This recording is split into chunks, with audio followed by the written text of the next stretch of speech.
Vraiment, il faut le dire, la cuisine n'a pas toujours été ma passion.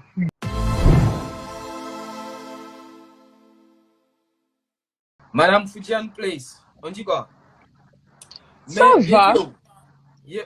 Mhm. Aïe, genre, Bon, tu écris toujours, non? Parce que je me rappelle, tu écrivais beaucoup avant. I thought you were like a writer. Ou bien? J'écrivais, j'avais un blog, et puis Ouais. à la fin, well, avec le temps, j'ai un peu délaissé ça, quoi. T'as Mais je vais y revenir, je vais y t'as- revenir.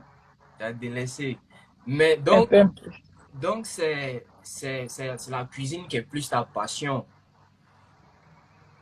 J'ai plusieurs passions, je dirais ça Ok. comme ça. J'ai plusieurs passions. La cuisine en fait partie, definitely.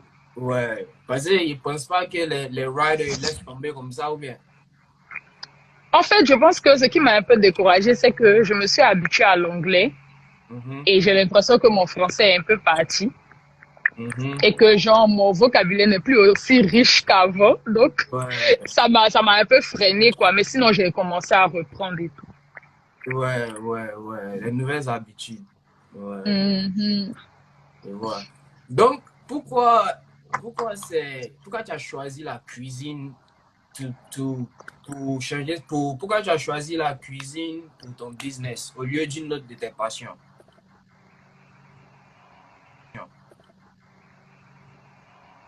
Vraiment, il faut le dire, la cuisine n'a pas toujours été ma passion, du tout. Mhm, Je je supportais pas ça quand j'étais à Abidjan. mhm, Je supportais pas ça quand j'étais à Abidjan parce que pour la simple et bonne raison que j'avais l'impression que c'était forcé.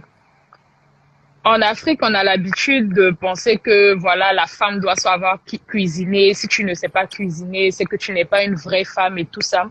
Et moi, mhm, j'aime pas quand on me force. Je déteste ça. J'ai horreur de ça. Donc, mhm. j'avais l'impression que c'était plus une corvée. J'avais l'impression que c'était plus, euh, comment on appelle ça, une obligation en fait. Ouais, Genre, il faut que tu sois à la cuisine et tout. Donc, ouais. ma famille, ils sont très bien en cuisine et tout. Mais vu qu'il y avait une certaine force, j'ai fini par détester la chose en fait. Et mon visage était toujours serré quand je partais aux cuisines et tout ça. Et Ouais. truly, c'est quand je suis venue aux États-Unis, précisément au Minnesota, Mhm. que j'ai vraiment redécouvert la cuisine en fait. Parce que pour moi, c'était plus une obligation. Je ne cuisinais plus juste parce que je devais le faire, mais parce que je voulais. Et dans la cuisine, en fait, j'ai trouvé un certain art. Parce que moi, pour moi, la cuisine, c'est pas juste tu viens, tu prépares et puis c'est tout. Mais c'est une manière de vraiment c'est comme une chimie en fait. Tu mélanges les choses Exactement. au fur et à mesure. Pardon. Au fur et à mesure, tu apprends de certaines de tes erreurs et tout. Et c'est vraiment comme ça que la cuisine a vraiment été comme une passion. Ouais. Maintenant, comment est-ce que c'est devenu un business? C'est que à la base, je ne pensais pas que ça allait, disons, prendre cette ampleur, même si c'est pas encore arrivé là où je le souhaite. Mhm. Food James Place a réellement commencé en tant que Fatim African Supply Mhm. à la base, oui.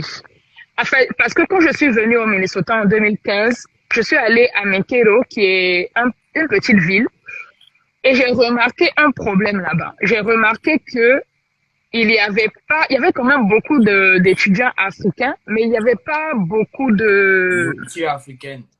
de nourriture africaine. En fait, il y avait un seul qui Mhm. s'appelle, que tout le monde appelle le Somalien, mais parce qu'il avait cette position de monopoly là, Ouais, ses prix étaient excessivement chers. Ses ouais, prix étaient excessivement chers en termes d'ingrédients et tout. Et moi, je me suis dit que bon, nous sommes des étudiants, nous sommes venus nous chercher.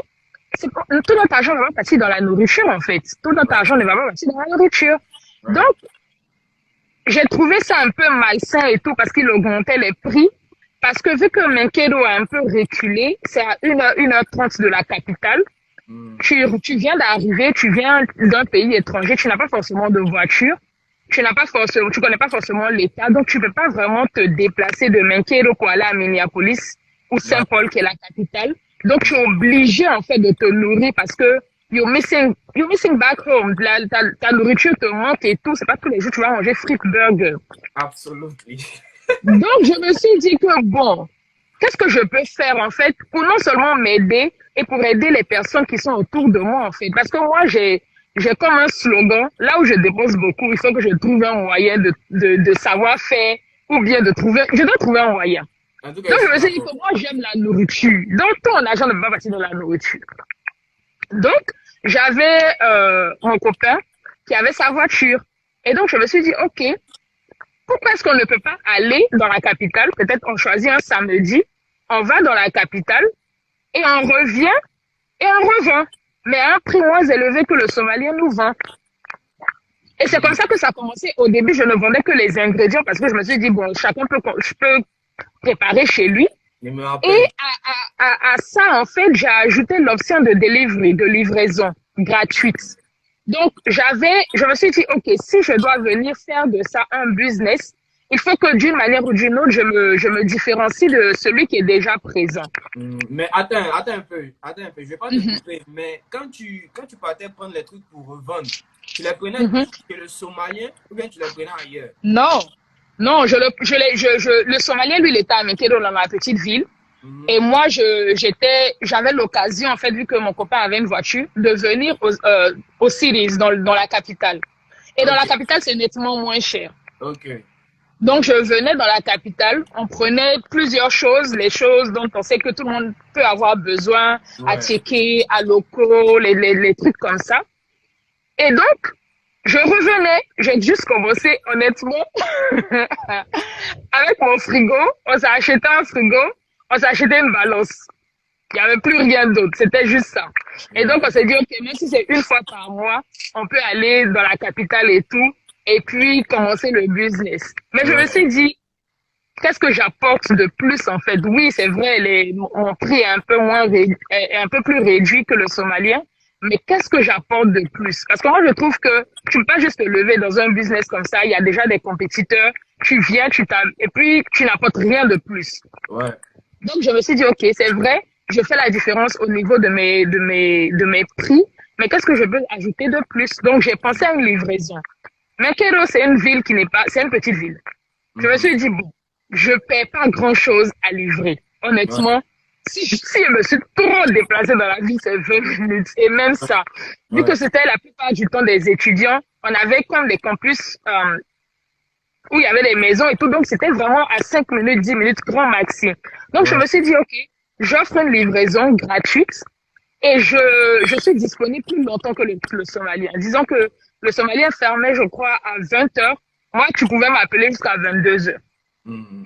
Donc, il y avait cette option-là et de bouche à oreille, les gens ont commencé à en parler et tout. Et Ouais. c'est comme ça que Fatima African Supply est née, si on peut dire ça comme ça. Mhm. Et en 2016, j'ai gradué. Quand j'ai gradué, je suis venue au Series.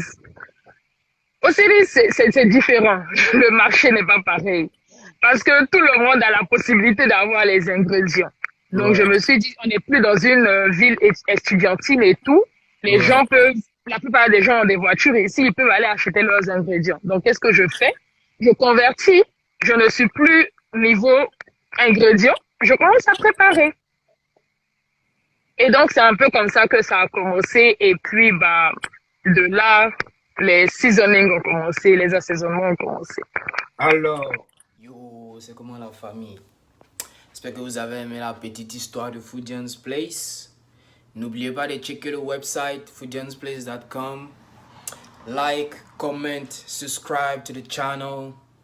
Follow me on Instagram. God bless you, la famille. Let's go.